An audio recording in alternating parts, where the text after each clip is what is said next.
Okay, we are back. Sorry for the delay. It's my fault sending links out. All right, so we have Anthony joining us, who was at one time on the board, correct? The board. Travis Central Appraisal District Board, yes. Yep. Okay. And so I reached out to him and we kind of chatted back and forth about the new laws that are coming out or the new law that's being proposed. And so, or bill, however you want to call that. So I wanted to get his take on it. I'm going to have him go through kind of a little bit of what the bill is and what it's aimed to do. And then we're going to talk about the pros and cons of it. Anthony, jump right in, man. All right, yes, we finally got an agreement by our state legislature to provide property tax relief. There are a couple components to it. One is a constitutional amendment that we all have to approve to increase the homestead exemption from $40,000 to $100,000. So that will be on the November ballot that we all get to vote for. The last time they increased it to $40,000, it passed by 85%. So everybody anticipates that that will pass this November. We all get to vote for it.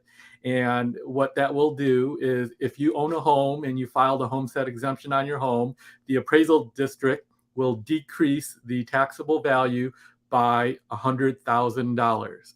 So if you have a $300,000 house, you only pay the school tax, the school M&O tax of $200,000. If you have $1 million home, you pay $900,000. And if you got a home less than $100,000, guess what? You pay zero school taxes. And you might wonder, well, nobody has a house less than $100,000. Actually, there are 397 school districts in Texas that have an average home value of less than $100,000. They're not in Austin, they're not in Houston, San Antonio, Dallas. They're in West Texas, East Texas, right? Places that you and I probably don't want to live, but we have over 1,000 school districts and 397 of them have home values less than 100,000. So they will pay zero property taxes to the schools. They'll still pay city, county taxes, ESD, things like that. So it won't be completely zero, but their school taxes will be taken away. The other components are a reduction in the school taxes by 10.7 cents. So right now, the minimum that a school district can charge on their property taxes, their M&O taxes, is around 82 cents. And they are hoping to lower that by 10.7 cents. So it will be 70 something cents. Unfortunately, there's a big loophole in there that I want to express where all of the school tax rates have to be within 10% of each other. And if it's not, then that maximum or that minimum rate will be at that level. So while they're trying to lower it by 10.7 cents, in actuality, it might actually be a little bit higher, especially in areas like Austin, where our home values are increasing. But there is a possibility if another area, the values are declining and they have to increase their tax rates to get the same taxes, well, our values all have to be equitable across all of Texas. And this was a big loophole that happened last year where they couldn't lower our school taxes by the 2.5% limit because some other school district didn't get the valuation increases that they were expecting. So we hit the floor rate with that maximum compression rate. But the attempt is to lower it by 10.7 cents. Elderly people get a little bit higher increase in their exemptions. And they are also giving a 20% cap for everybody else. So if you don't own a home, you are taxed on the market value of your property, investment properties, rental properties. And as a pilot program, they're going to put a cap on that instead of being unlimited, like, all of our values rose 40, 50% last year or 2 years ago. Now there's going to be a cap that applies to rental homes and commercial properties of 20%. So the market value cannot increase by more than 20% in any 1 year. And that was a compromise that was achieved by the House, because the House wanted it to be 5% across the board, including commercial. But that was a sticking point when they negotiated that they wouldn't give it. So they compromised at 20%, and they're going to pilot it for 3 years to see how it goes. And Sorry, I just saw this comment. It made me laugh. Well, Austin home values are declining the most in the country. That's actually not true, but okay. well, that's a good point. That 20%, it's not going to happen because we are in a declining market. We peaked, as you guys know, last year. So commercial properties, home values are not going up 20% this year and probably not going up next year. So we're not going to see it, right? We could have used that 2 years ago, right, when they were appreciating 20. But so it's in there and it sounds good, but in all reality, if the Fed keeps rates up, values have stabilized to coming down, and so nobody will actually see that. But you have the assurance now. At least there's an upper limit that it can only increase by 20%. So I want to get back to the rentals and the 20% because that's going to impact a lot of people that have rentals. I mean, I have 3 in the state of Texas, so that's something that is worrisome for me that they only did 20%. So, but we'll get back to that. So, based on this $100,000 and what they've done, what are the pros of this and what are the cons of this? Well, if you're a homeowner, you get to knock off $100,000. That's good. And for all homeowners, you will see $100,000 knocked off. You multiply that by the school tax rate, and they're estimating that on an average home of $500,000 in the Austin area, we could see about a $3,000 savings. So that's good. The con of it, if you're not a homeowner, if you rent or you own commercial property, you don't see any of that. All you will see is hopefully a 10 cents lowering of the school taxes. So in Austin area, let's say it's about 2.2%. So the total tax rate will go to 2.1% roughly. If everything, so you'll get something, not a lot, right? 10 cents of a $500,000 home is $500. So renters, commercial property owners on a regular home will see 10 cents multiplied by your value. So $500 on a $500,000 home is about what you'll see. So independent of interest rates, do you see this improving the amount of loan applications for people to get houses? So the affordability, in a sense, because their monthly payments will be lower. Sure, because the tax rate will hopefully be lowered by some extent, right? So when you pay and get a mortgage, you pay the interest rate, right, to the bank, plus the taxes. A lot of people escrow them, and together that creates your monthly payment. So if your tax rate goes down by 10 cents and your homestead exemption is 100,000, that will allow you to afford more of a home slightly, right? Independent of a home. So net, it should be good. But what I'll say is this. If we look at the bigger picture, our home values in Texas the last 2 years have increased 40, 50%. My home, they increased my home from the 3s to 600,000 2 years ago. And yeah, it went down last year a smidgen. It's still in the 6 range. So I hit that 10% cap.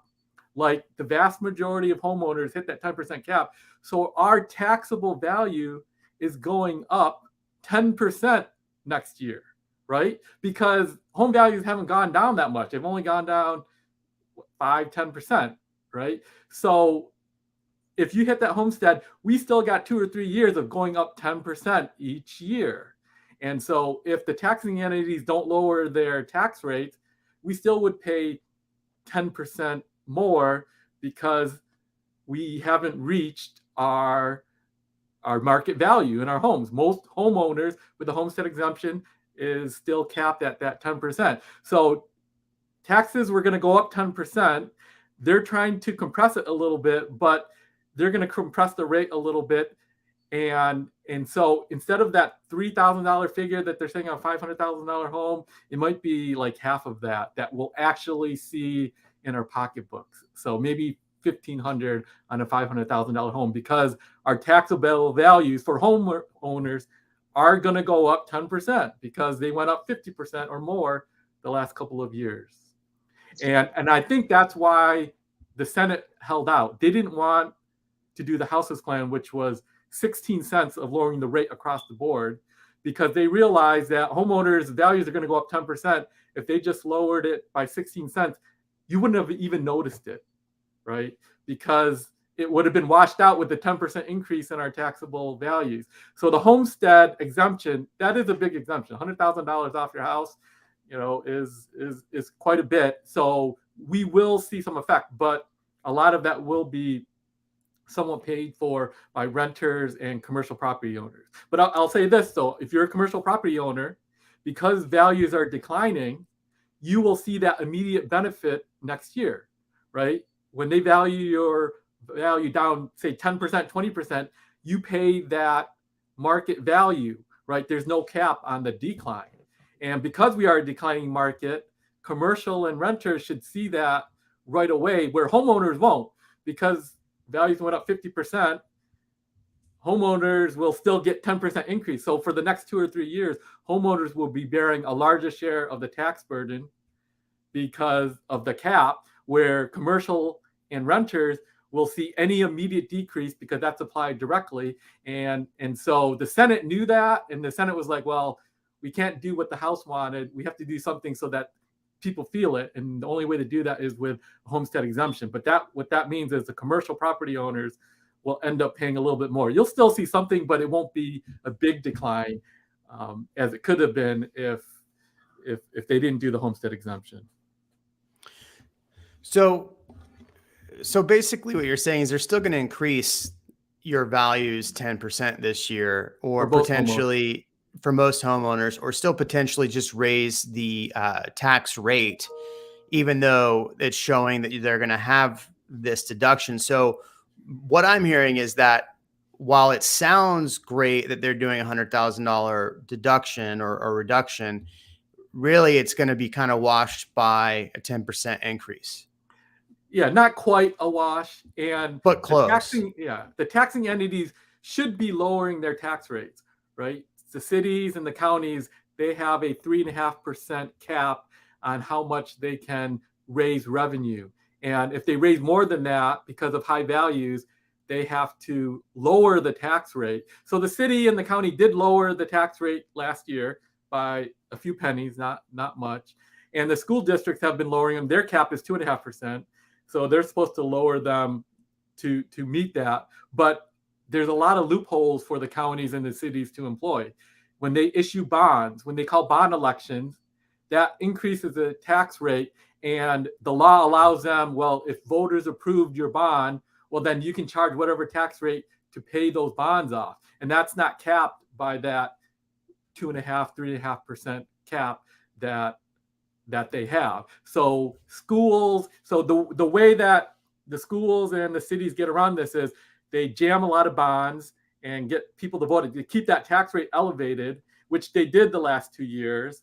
And now that rates are declining or values are declining, they can keep that rate up, saying, well, you guys approved all these bonds, Project Connect, and so that's why we have to keep the tax rate where it is, even though they're still receiving more valuations every year from increased taxable value, right? Values will be going up for the foreseeable future. Even though overall the market went down, you'll still see values go up because all the homesteaders will be increased by 10% until we reach market value. So let's say people are voting to pass this. Last time it was 85% of people said, yes, we need to pass the lowering the property taxes. Let's say this passes in November. When do you think it will be instituted? Yeah. When do you think it will go into the homestead effect? cap will be instituted for next year's tax bill. And so when they vote on November, then when you get your that's going to be interesting because I was a director at the CAD. They're frantically right now updating their computer systems because they give us our statement of our values in January, and it will be reflected in your assessment next year, right? You will see that next year when you get your valuation. You'll be able to deduct. It should be $100,000 lower for the school taxes. Yeah. So And TCAD didn't have a meeting in July, but they were talking about it in May what they're going to do, and they were like frantic because they have to update all their systems this year to reflect that, because they have to give the values to the school districts and the cities and the counties with these exemptions, and that's going to be interesting for them to get that all done. But it's not, the homestead doesn't really happen until November, but we're pretty much sure nobody's going to vote no on a tax decrease, a homestead exemption decrease. So it's pretty much a done deal. It's a formality because it's a constitutional amendment, so the people have to vote on it plus the state legislature. So there's a process, but that will go into effect. So the question on this is, so it doesn't affect this year. It does affect this year because taxes are paid in arrears. So you pay your taxes at the end of, or in January, basically December. So it does affect this year. It's just, you don't pay your property taxes. Yeah, the taxes were due January 31st for last year, but yeah, we don't have a tax bill due now until, the bill will come out in November, December.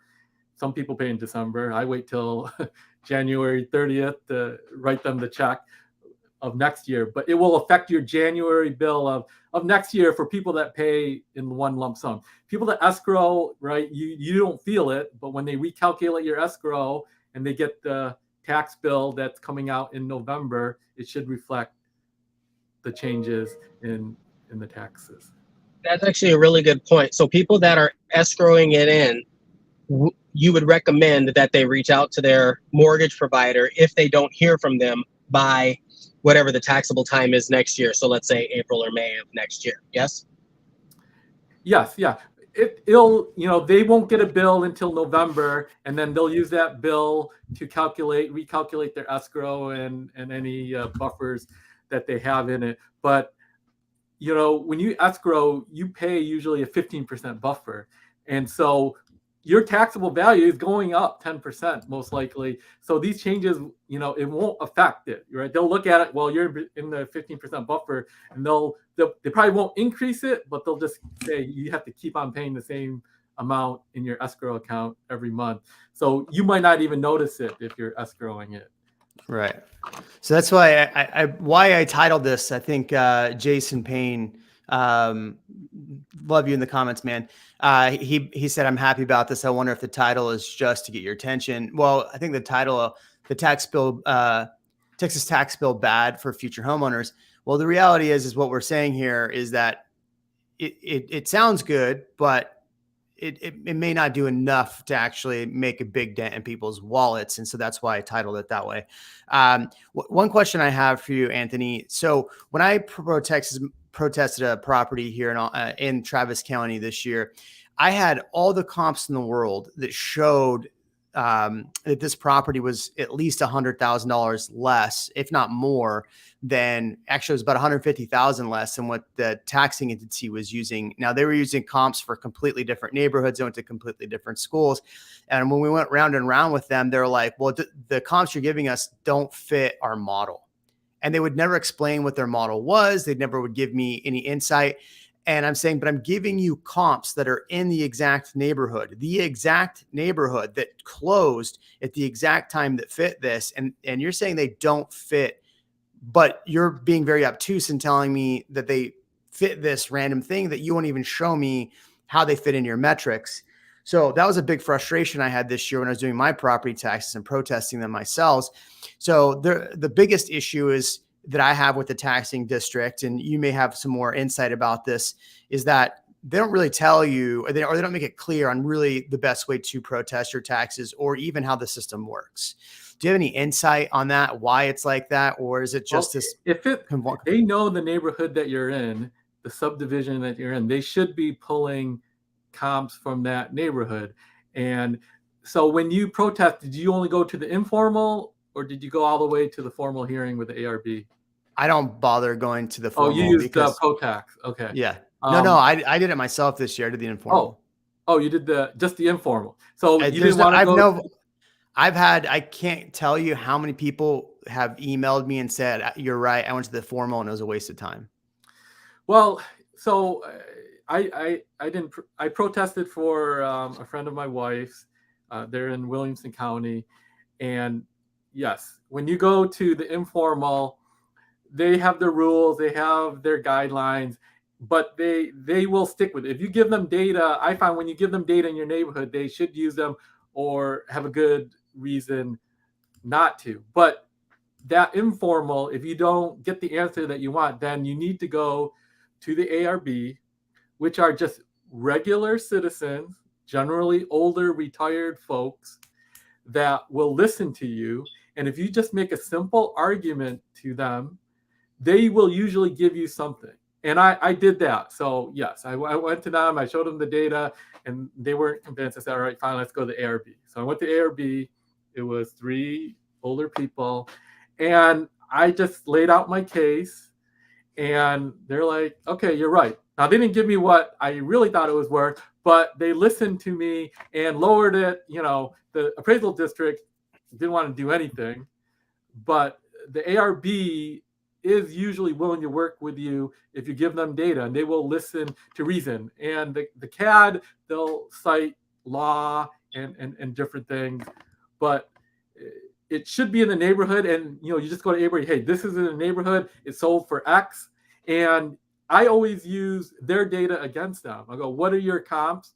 And if there's something that's not valid, I throw it out. If it didn't sell last year, you throw it out, right? Sometimes they try to use data of homes that didn't sell in 10 years, but they say it's equitable because they didn't protest, so that's the value. Well, no, you can throw that out. They have to use actual sales data from the last year of sales, and that's the market.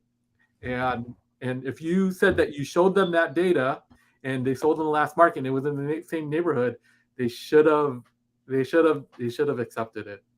And I'm sorry that they didn't, but they should have. I think what Jeremy's asking is, do you know a secret way to find out what their model is? Yeah, I mean, because they're very obtuse about it. They don't even explain what their model is. Well, you have a right to request all of the data that they use, all of the comps. So when you protest, check that checkbox. I think in TCAD it's just a checkbox, and they'll send you all the comps to use. In Williamson County, they actually send it to you when you get your statement now, right? They just send you the comps. So once you have that, your compatible values. They won't tell the actual sales date, but you guys have access to MLS. You can go and see the actual sales date. They'll have adjusted prices on there because they can't disclose it. They'll have adjusted prices saying, oh, this house is bigger or smaller than yours, and then they'll have an adjusted price. But once you go there in person, then they'll tell you the actual sales price. But you know what it is. You guys are realtors, so always ask for the comps that they use. My experience, sorry to cut you off. My experience with going to the formal is I gave all of that information, exactly how you laid it out. I used their comps against them. All 3 of them went, yeah, no, we agree. And then they look at that taxing entity person and that they go, no, I don't agree. And they go, she doesn't agree. I'm like, what the heck? So that was my experience. So if anybody else has had that experience, drop it in the comments. I want to keep going on this though, because for the people that aren't able to homestead, maybe they have an investment property, maybe it's they have multiple homes and they travel in between the two. With a 20% or 20% cap, I did the valuation on that. That means on one of my properties that has gone up, it doubled in taxes. That means that they can still on one property increase it another $1,800 a year by just capping at 20%. So what do you think about the 20%? Does that actually help landlords or does it not? In a rising market that's rising more than 20%, it will cap your values, right? So, but any cap really doesn't matter because your taxes that you paid is a product of the tax rate and your valuation. So if all the property value, say we are in the rising market, and let's say the market is going up 100% next year. All right, we got that 20%. So now it's capped to 20%. Well, the taxing entities would just change the rate so that you end up still paying more. So this is the thing about the caps, and where, you know, the House wanted a 5% cap. Those caps are artificial. At the end of the day, it's the taxing entities that set the tax rates after they get the valuations that determine the taxes that you pay. So the valuation is a sideshow. It determines the slice of the pie that you pay of taxes. It's not your taxable values. So it's another distraction in the complicated world of how our property taxes work, that it doesn't really matter, right? Because it's a product of the tax rates and the valuation of your home. And if everybody gets the cap, well, then there's no changes. You still pay the same share, the same percent of taxes as somebody else with the same size house. So it'll make you feel good, but it doesn't really matter. The value of your home just determines the piece of the pie of taxes that you pay. Does that make sense? Yeah. So the whole reason they were doing this, they're giving, as of right now, 18 billion back to the schools. So that was supposed to give relief, because if you look at the taxes, regardless if you're a homeowner or you're a landlord or whatever, the biggest share, I mean, the absolute largest share of the taxes is schools, especially in Texas. Earlier, you were talking about homes that have or worth $100,000 don't pay any, according to this bill, won't pay any taxes. Well, we still have recapture in Austin. So half of our taxes go back to the state to be then sent to other school districts. But I thought that's $18 billion is supposed to help eliminate some of that and give relief. Well, but it doesn't sound like it's going to give very much relief, because cities are still going to tax how they're going to tax. That's the theory, is that they use 18 billion of a $30 billion surplus to buy down the school taxes, right? So they compress the rate, they increase the homestead exemption, but the schools still get the same amount of money. And so yeah, on $100,000, you don't have to pay any school taxes. Well, the schools still need their money. So yeah, the state will fill the gap with that $18 billion that they set aside in the budget. But I don't think they're going to actually spend that 18 billion. It's probably going to be under 10 billion at the end of the day, because of what I said before, was the requirement that all the school tax rates need to be within 10% of each other for equity, right? People in Austin need to pay about 80 cents for M&O, and also the people in East Texas need to pay 80 cents, right? This is because the state was sued by the legislature years ago, went up to the courts, and they said, hey, you need a fair system where every kid gets about the same amount of money and every person pays about the same percentage. So our school tax rate can never deviate by more than 10% from the high and the low. And if it does, then anybody that would lower their tax, like Austin, you could fund your whole school with a 40-cent tax rate, because the valuation is so high. But that's not fair, because the people in East Texas, whose average house is only $150,000, they have to pay a higher rate. So they try to make it equal, that every person, whether in East Texas, West Texas, or Austin, pays roughly within 10% of the same tax rate. And because of that requirement, that's a huge loophole that keeps the tax rates up. And unless they get rid of that, which they can't, because it went to court, and the court said that's the only thing that makes it barely legal, our system of funding education, Austin always has to pay about 80 cents. And then anything extra, we give it to the state, and they give it to the poor areas of East Texas and West Texas, so that they can get about $10,000 per student to spend on, and Austin can get about $10,000 per student. Just for clarity, Anthony, do you know this? Do you know what other major cities in Texas, or if other major cities in Texas are also going through this recapture process? So like, is Dallas, Fort Worth area doing that? Houston doing that?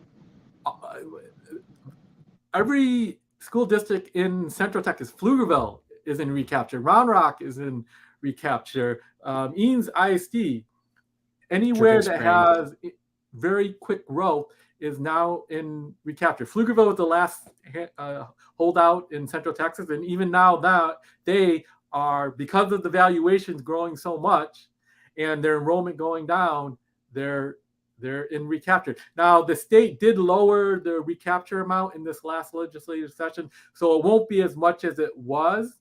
They've reduced it some, but it's still a significant portion of what they're paying because of because we're a big state and we have a lot of poor areas and rich areas, we have to equalize that out. And I just wanted to make sure that wasn't an attack on Austin type conversation, right? People need to understand. No, yeah, right? Wow. Yeah. Right. Most big school districts in urban centers are in recapture. Right. And Austin though pays the highest chunk though. Austin ISD pays the highest chunk because we have the highest values, right, in the whole state. That's Austin, right now. So if our values dip, then we won't be paying the highest amount.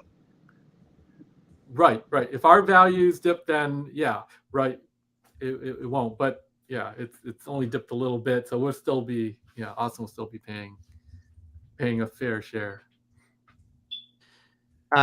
So the question I have then is for substantial change to actually help out homeowners, what could have been?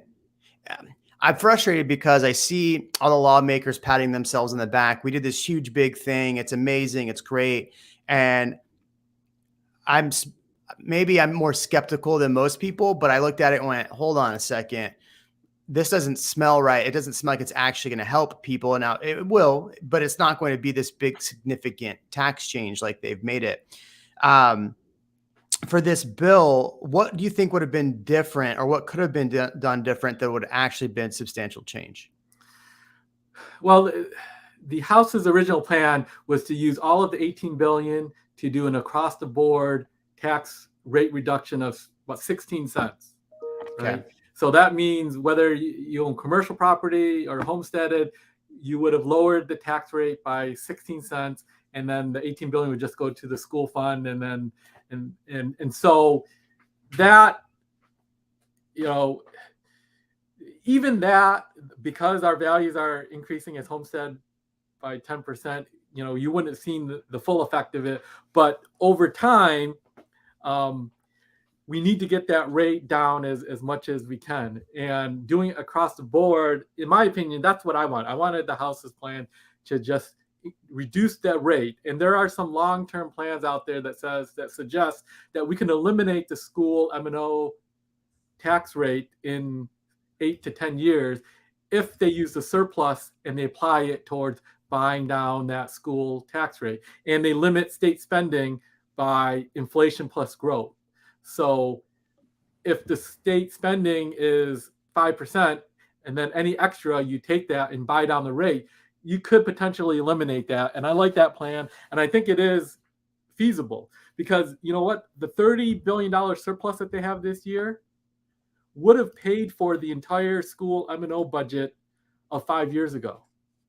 5 years ago, if you look at the school, all of the taxes that were collected in all the school districts across the state was about $35 billion. So we could have been there today if we didn't keep spending more and more at the state level. But every year they get raises and they need more money, and so it does go up. But that is a long-term plan that I've seen that has some merit, because we have a huge surplus. We have $30 billion surplus, and that could have paid for all of our school taxes if we kept our school budgets the same as 5 years ago. They're not. Now they're almost double, but driving down that rate, eliminating that rate. So if you're at 2% in the Austin area and you get rid of 80 cents of it and you're at 1.2 at some point, that's, people will feel that. If we can get into the 1% something, it would be significant. Westlake and Eanes, they're in the 1%, but the rest of us are still between 2 and 3%. But we need to drive down that rate. exemptions, caps, all of that is a sideshow. It just shifts the taxes, right? You can increase the exemption, right? They can say they increase the exemption to $500,000 so that most homes in Austin pay zero.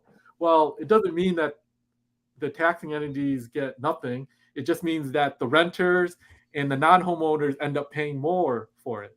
So exemptions just shift it, right? A cap on appraisals. If they said that appraisals are 2%, like what they do in California, or inflation 3% in California, that doesn't do anything. Capping your appraisals doesn't mean anything because they could just increase the tax rates to collect more money. So all those gimmicks that they talk about are just sideshows that make you feel good that you're doing something, but they're designed to fool the average Joe about what they're paying. And really, we just need to continue to lower the tax rates to really make a change. There is one other thing that we haven't talked about that they also did, which is another sideshow, but I think it should be pointed out that they added to it because it was my former position. They're going to go to elected board of directors, 3 of them, on the central appraisal districts. So right now, the appraisal districts are appointed by the largest taxing entities in the counties, the cities, the school districts. They get to appoint somebody and they go on there and they represent the cities and the taxing entities. They hire the chief appraiser and they approve the budget and they approve the process for appraising properties. Well, now, instead of being appointed, at least 3 of them in counties over 75,000, they will be elected. So you could go and be elected to the appraisal board and be one of 9 people that decides how the chief appraiser and how we appraise property. On top of that, they are going to elected ARB members. So the people that hear your case, right? If you go to the formal hearings, right now that's done by an administrative judge. They appoint people, retired people to that. Well, now it's going to go back to the board of directors of the appraisal district to elect them. 2 of them have to be, it's still a board decision, but 2 have to be of the elected members, not the appointed members, to elect those people. So you could elect somebody to the board, and then they could appoint somebody to the ARB. So if you want somebody that's taxpayer friendly, you get them on the board, and that's supposed to be more taxpayer friendly. But again, that's a feel good measure, right? We're gonna elect board members to the appraisal district, but what are they gonna do? They can't just go and lower all of our values by 50%. They still have to adhere to state law, which says has to be market value. They can put a chief appraiser that's taxpayer friendly, but again, if the chief appraiser lowers all of our values by 50%, well, the comptroller comes in, audits them, and if they don't reach 10% of the actual values, then they take away funding from the school district. So you still have to appraise. So the board at the CADs are important, but again, it's another sideshow to make it sound like they're doing something, but it doesn't really lower your taxes who's on that board. It kind of runs itself as an administrative position. But it's interesting that now we'll be able to elect them and hire who do you want to be on the Central Appraisal District Board, and you get to pick 3 in Travis County. Well, Now, choose, as I say, choose correctly, but it doesn't matter. We're in Travis County. Yeah. So why can you help me understand why currently Texas has decided to have a static homestead exemption number like 40 to 100,000 versus a percentage number? If our tax rate is percentage based and all of these other things are percentage based, a static, what that does is as our home prices raise, it doesn't actually, it changes. If you have a $2 million house, but you're only reducing the tax burden by 100,000, yeah, it's not as effective as if it was a $300,000 house. If you go from a $300,000 house to now your tax burden is 100,000 less, whoa! yeah. You have a $2 million house, it doesn't do anything. You don't care. No, you're absolutely. It's because it's in the Texas Constitution. It was written as a fixed amount, and I wasn't around when they did that. But what I would say is, people that are sensitive to the poorest among us would say that you want a fixed amount so it benefits the poorest among us. The rich, well, yeah, a percentage would benefit them more disproportionately than the rich. But unfortunately, when they added the exemption in the state constitution, they did it as a fixed amount versus a percentage. But you're absolutely right.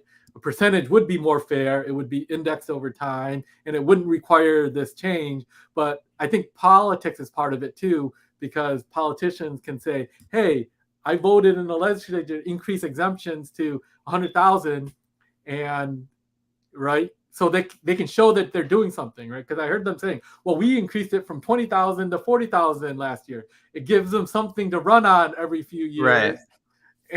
But it doesn't really mean anything at the end of the day, but it's a feel good. And that exactly is why I'm so skeptical when I hear politicians say how amazing of a job they did, because, okay, well, you're not explaining to people that 20 to 40 really just not going to mean much, because we've now are going to assess your home even more this year. So that 20 to 40, I wouldn't say is a wash, but it's not really going to protect you. The question Andy just asked right here, and I think a lot of people are asking this question, is this relief, which I'll use the word relief lightly, just a 1-year thing? Well, all of most of the provisions, yeah, they set to expire in like 3 years. I'm sure they'll renew them, but the homestead exemption is in the Constitution. So once you approve it, you can't undo it without another referendum vote by the people, and they're never going to get rid of it. So that 100,000 won't change most likely, because it's too difficult to remove a constitutional amendment. But the tax rate, the 10 cents and all that, yeah, that's subject to change every time the legislature comes into play, and it gives them something else to run on and say that they've done. So usually they won't increase it. They haven't. They have a steady track record of lowering the school tax rate. In 2005, it was 1.5%. The lowest, the M&O rate was 1.5%. In 2005, they lowered it by 50 cents. They went from 1.5% to 1%. And then in 2019, they started lowering by 8 cents. So that's why we're at like 82 cents now, because they started compression since 2019. But for a while, it was 1.5%. Then they went to 1% for 10 years. And now for the last 5 years, they've been lowering it incrementally 8 to 6 cents a year as they try to get it down to hopefully zero at some point. So it gives them something to talk about that they do every year, that they're lowering property taxes, but it's not fast enough for most people. It's still, right. We still pay one of the highest property tax rates in the nation. So to answer that question that just popped up, and to kind of satisfy this conversation, where does that number come from? And correct me if I'm wrong, Anthony or Jeremy, I believe that comes from the median price point of Austin. But this kind of goes back to what I was saying. If your home is less than 400,000, or sorry, your appraised value is currently less than 400,000, and you have a homestead, you're going to win. If it's 600, 700 or higher, it's not going to do a whole heck of a lot. That's what it sounds like you're saying. Does that make sense? Yeah, they'll if it's not homesteaded, you'll see something. It probably won't increase next year. It'll decrease something, but not significant amount of money. You might be $700 on a $500,000 home. So that 1.2 to 1.8, and actually that's for all of Texas that they come up with that. So the average in Texas is 330,000, right? The average in Austin is 500,000. So you can almost double that for Austin, and so that's for the average home across Texas. Remember, Texas has 254 counties. There's a lot of counties that have very low valuations. So 330 sounds cheap to us, but it's not cheap in East Texas. So just to clarify that, so if we're talking Eanes ISD, where $4 million gets you a basic house, then you're not going to see that. You're going to see maybe a $300 decrease in value, like it'll be more than that. They'll still see, you multiply the taxable values by 0.1, so 10 cents. So yeah, they'll see that, because that's on $1 million, that's $1,000. So 2 million will be $2,000. Because Right. they're Going lowering the tax You're rate. saying they're lowering the tax rate, but the values will likely increase, and so it's going to squeeze that number down. Yes, right. The values will go up 10%. So you got to take out the 10% increase plus the compression and see where you're at. Yeah. I'm with Kevin on that one. Yeah. So Campus whatever, Day. yeah, whatever savings I get, I will, which won't be much, I don't think, will be spent on Tesla stock. So the problem still persists, though. Even, I mean, I didn't really understand where the 1.8 to 1.2 to 1.8 expected savings was coming from and how that was going to get it. But that's, I don't want to take too much more time. But my question really is for those people that, the people that aren't, that this isn't going to help, again, is going to be landlords paying more in taxes, because now I still have to keep, raising potentially my, my rents, because it doesn't look like it's going to actually go down next year, right? It looks like it's going to probably still go up. So how do we? Your valuations are going down, right? The market is going down. So that's not true. That's not true, because this year my value, the value of the property that I have, they had it like 535. The value, if I actually wanted to sell that house, was 425. So literally 100,000 less. And they tried to increase it another $80,000 on top of that. And I protested and got it back down to the value they had it at. That's still like tax assessed 100,000 more than I could even sell it for. So the values are still going up. The issue is, a lot of people, when they say the values are going down, they're comparing it to this time last year, not to the 3 years or 4 years prior where they've owned the house and they've homesteaded it and it's not spiking a 60, 70, 80%. Yeah. Well, you should see it next year, because when they valued it as of January 1st, remember last year, the first 6 months, it shot up, and the last 6 months it shot down. So when you look at the whole aggregate data, yeah, it still looked like it went up, but they should have looked at the last 6 months when it was declining. But when they revalue it next year for January 1st, you'll have a full year of data of declining markets. So it should go down, and whatever it goes down, you will, as a commercial property owner, you should see that back. And then if you don't, you protest the heck out of it and go to the ARB and tell them, because yeah, that the market better than anyone. You're a realtor, and it shouldn't be going up next year. You can give them last year, because yeah, half the year it did go up and then it went down.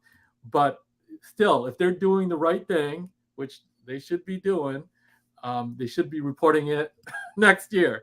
And you have avenues to protest it when you can't. But I know a lot of people aren't happy with the process. Just a little more clarification on what we were talking about, was like what Jeremy was just saying. So if you purchase a house, let's say in 2017, before the pandemic, and you bought it for 250, 300,000, and you homesteaded it and you live there, today your house is worth more, but it was capped at 10% year over year. Yeah. So if you purchase that house and your appraised value started at 300,000 or 350, and you had a homestead, there is almost no way that today that home is worth less. So that's what I mean by the property values aren't going down. If you bought it 2 years ago or a year ago, height of the pandemic, then yes, there's a high probability your appraised value is higher. I say a high probability. There is a probability that you have a property that is appraised at a higher value than you can sell it today. I don't know if it's high, because you're also comparing it, the closed properties could be a listing owned by an investor that had to sell. And I mean, they're all that never did have a chance to homestead it. So recent properties that you're trying to sell today, yes. Properties that you've had for 3 years or more, I don't think so. I don't think you can say that the home values are less than what you're currently paying in your appraised value if you had it homesteaded properly and protested. Yeah, no, I think you got that right. Yeah, if you bought it more than 3 years ago, you're still going to get a taxable value that is 10% higher for those homesteaded properties. But if you're a commercial property owner, you should start seeing it decline because the market is declining. And if it's not, by all means, go protest it. Go to a realtor, get the comps, and tell them. And you know what? Go to ARB, and then even if you don't get what you want, you can take them to court and sue them, and let a judge decide if you're not getting the answers you want. You have multiple ways to protest. It's a pain, but it's not that bad to go through the appraisal district and do it yourself. That's what I've done a few times over the decades I've been here. To answer this question for Anur, one of the conversations, and Jeremy, I definitely want to hear your take on this, but an apartment is not the same as a single family dwelling when you have a kid or a dog. And so your rents are, I'm not going to say independent, but they're not a direct correlation, I feel, when you're looking at renting. And that's the other loophole in that 20% cap that they're saying. That 20% cap is only applying to 5 million or under. So if you live in an apartment complex that has 100 units, its value is over 5 million. So they're not going to see that that benefit, but it's really not a benefit. Again, it's a feel good measure that makes you think, well, my values are capped at 20%. It's they threw it in there to appease the house, and it's in there, but it doesn't mean much, unfortunately. So I've seen Nicholas Cage ask this question twice now, and we'll get to it next. But he says, I want to get to this one first. So homeowners with an escrow account set up for property taxes won't see any benefits. What are your thoughts on that? Well, if the taxes go down that you have to pay, and then when they recalculate your monthly payment, you will see it, but it might take a year or two to take effect. What I would say is, if you're escrowing it, well, most likely you can get out of the escrow. You just need 20% equity. So if you've been in your house for more than 2 or 3 years, you probably have 20% equity. Request from the bank to get out of the escrow and just pay it once a year. And guess what? Your payment will drop by $500, $600, $700 a month. You got to learn to save, but take that extra $600, put it in the bank, and write that $7,000, $8,000 check in January. And not only that, you're going to pay 15% less because they won't have that buffer in your escrow account that you have to maintain every month. Oh, and you have the money that you can manage. So go ahead and put it in Tesla. Yeah. And now you're getting 5% interest rate in a money market account. Put it in there and get 5%. Giving it to an escrow account, first you got to pay 15% more to maintain it, and you're not getting any interest on it. And now the interest rates are high. I'd rather take that $10,000 and invest it. But. And for most people listening to this, what you're saying makes a lot of sense, Anthony, not having an escrow account. The challenge is when you're getting a mortgage, if you're not paying under 20% for a property, they're automatically setting you up as an escrow account. If you're paying 20% down, in my experience, you have to pay additionally to the lien holder to not have an escrow account. I can tell you my last 4 properties I've purchased, I've paid not to have an escrow account because I'm with you. I'd rather put 20 grand in a savings account or put it in a money market account or buy Tesla stock and then have actual extra money when I go to pay my taxes. So not everybody can benefit from that. Get with your loan holder if it's a possibility to do that. The problem with that though is not everybody is good at saying, okay, my taxes this year are going to be around $500 a month, whatever they are. I need to put that into an account on the side. So that's why the escrow accounts are there. So there's a lot of convolutedness there, but not everybody can have it. Not everybody can do it. If you can, and you're good at holding money off to the side, not touching it, I highly recommend not having an escrow account for that. Yeah, you have to be the judge yourself. Not everybody has that discipline. Yeah. Just to piggyback off of what Jeremy said, one of the reasons why 20% down isn't enough is because you still have closing costs and some other settlement fees or if you're asking for repairs and it gets rolled into the loan, anything like that, that all ends up being more than just a precise 20%. So if you're doing 25%, 30% down, there's a higher probability that you can not pay the escrow. Yeah. And also But their you still have appraised to pay value. a fee. Yeah, yeah. You Well, still have to pay a fee not to have an escrow account, which I found bizarre, but Yeah. Well, that advice is for anybody though that has been paying for the last 3 or 5 years. Check your values, and you probably have 20% equity, so you can just request it from the bank. They'll do an analysis of the market values, and yeah, they'll let you go, and then you could avoid the PMI fee too, the private mortgage insurance, which is another few hundred, bucks that you could right. save, right? So if you're in the process of refining, that is something maybe you can do in the refi process. Hopefully, a lot of people are talking about rates dropping down. It's a different conversation for a different time. But if interest rates do drop down, you're able to refi, which is going to be tough because, as you've said, or we've talked about, we've seen depression in prices. But that might be an opportunity then to do that. I want to get to Nicholas's. Sherry asked a question. Basically, Sherry, because I have an investment property, they don't want to mess with it. They want me to pay really high taxes. And so they're valuing, and it's not probably just me and my investment property, but they're valuing my property $100,000 more than I can even begin to sell it for. So I just, as we're sitting here, looked at the comps. If I were to sell it right now today, it would be $435 is what I could sell it for. And they're assessing it at $535. So I'm paying taxes on $100,000 more than what I could actually sell the property for. That makes sense. Yeah. Nicholas has asked this question a couple of times. I want to ask it because this is a unique question. When builders protest new construction assessed values on buyers' behalf, do they tend to win? I've never seen this. And that's why I wanted to ask that question. Yeah, builders typically don't, right? Remember when the CAD protest, it's as of January 1st. So if a builder builds it, they can build within less than a year. They try to sell it, and then it's the new owner's responsibility to protest it the next January 1st date. So right. So one of the things there, for those of you that do or don't know, the builders are paying on land value, not occupiable. Oh my God, I just said, I don't even know if that's a word. Not property that can be occupied. So yeah, it's just the land value until it's complete. So it's not the same type of tax.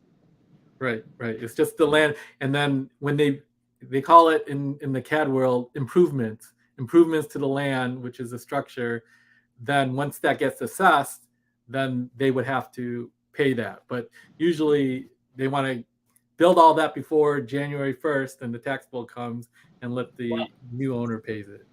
And this is just a kind of an information on why sometimes you'll find some inventory homes that builders have built. They're complete. They have a certificate of occupancy because now they're going to be responsible or potentially responsible for that increase in taxes because now it's a complete and improved property versus just the land that they had before. So that's why they want to get inventory off the books so they can start. Well, in theory, they can they get it back, right? You prorate the taxes, and the buyer buys it, unless I'm the buyer, and I always say don't prorate taxes. That's another thing that if you're buying a home, tell your realtors you don't want to prorate the taxes, and you can save yourself thousands of dollars. Not too many people know about that, but that is a thing that you can do if you're a buyer. And sellers don't know, right? They escrow their taxes and they don't know it's paid for the whole year. But if you want to save a few $1,000, don't prorate your taxes when buying a house. So Nicholas's example is, I can provide an example: purchased a Perry home and closed 3/29. Perry sent me a letter stating that they were in the process of protesting the value and that I wouldn't have to do anything. I've never heard of this. You know what that means, though? Think about that. That means that Perry completed the home, you bought it, they're protesting for taxes that were paid in the rear so that they can get money back for them. It has nothing to do as a benefit. That's hilarious. I didn't even think of it that way, Ian. No, you're right. So Perry's tried to save money on taxes. Oh man, that's hysterical. But if they are protesting it, he will benefit. It's his homestead. He will, yeah. And at least it won't be able to go more than 10% up the next year. Well, and think of it this way too. So Perry has to pay taxes on January 1st to 3/29. If they protest the taxes, which most of those companies cost $100, couple $100 maybe to do it, they're going to save potentially thousands of dollars off of a $100, $200 thing. And potentially because they're trying to pay in their arrears, they're protesting in their arrears. I don't know if they can actually do that, but Perry's trying to save themselves some money, which is where you went with that. If you're sitting with your, like, I always check this when I'm sitting with my clients, especially so at the title company, when they're talking about your, you have the ability to close the gap in taxes. So if your seller pays X amount and you get your appraised value and it's higher or lower, you're supposed to go back to the seller. If you're the buyer, you're supposed to go back to the seller and say, hey, I overpaid. Let's come to an agreement and meet in the middle. So what's happening is the seller, in this case, is Perry. They're getting their tax benefit. And unless you go back to ask, say, hey, did you save any money? There's nothing. There's also the risk that they didn't save money. They're paying more, and now they could charge you for it. So that's a risk. But I'm sure they're not getting that. I'm sure they're protesting when they know they can save. Yeah. John's comment here is we homeschool our kids. The tough part about homeschooling your kids or going to private schools, you still pay the taxes regardless. Yeah, thanks for supporting our traditional schools and not overburdening them with your kids. But you're still paying for it. Exactly. Yeah. Yeah. Well, that's all we have for the hour. If you have more questions about this, put them in the comments below after the video. My email's on there. Send me an email. I don't want to. Let me close with this. If Go ahead. you really want to lower your taxes, there is one other thing you can do. It's not easy, but it's to go fight City Hall, at the school board meetings, at the county commissioner meetings, when they set their tax rates in the summer, right? And they have those public meetings for it.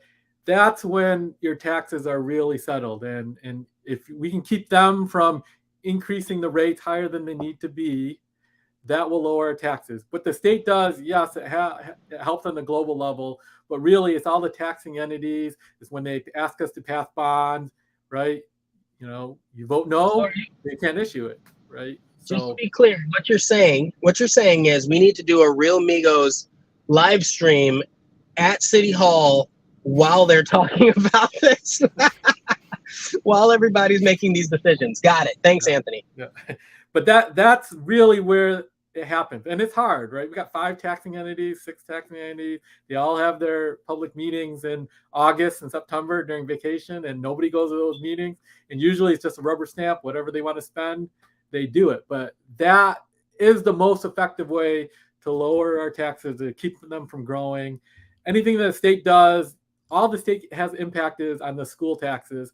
And yes, they did something, but you know, their overall funding of our schools is going from like 52% to 55%. So at the end of the day, it's not that much, unfortunately. And we'll feel it a little bit as homeowners, but they're only funding schools by 55%, and that's only 3% more than they were before. So the honest, sad truth. All right. Thanks, everybody. Again, if you have more questions about this, I would say email me, but I'm going to be honest, I probably won't get back to your email if it's about the tax stuff. Drop comments below. Anthony loves the comment in the comments. Oh, so yeah, I'll watch them online. Yeah. I'll respond. Anthony's done a very good job in the past of like commenting on stuff. Him and I have gone back and forth a couple times in a good, fun way. I love Anthony coming on. And I love that you came on because I come off hot and heavy on taxes and you're just like the sweetest person about it. So I'm not getting mad at Anthony. Trust me. He's not the problem. But how do you follow Anthony? I just comment on the channel. Anthony's a big fan of the channel. He always comments on here. So if you just put at Anthony on there question, he'll respond for you. All right. Thanks, everybody. Thanks. See you.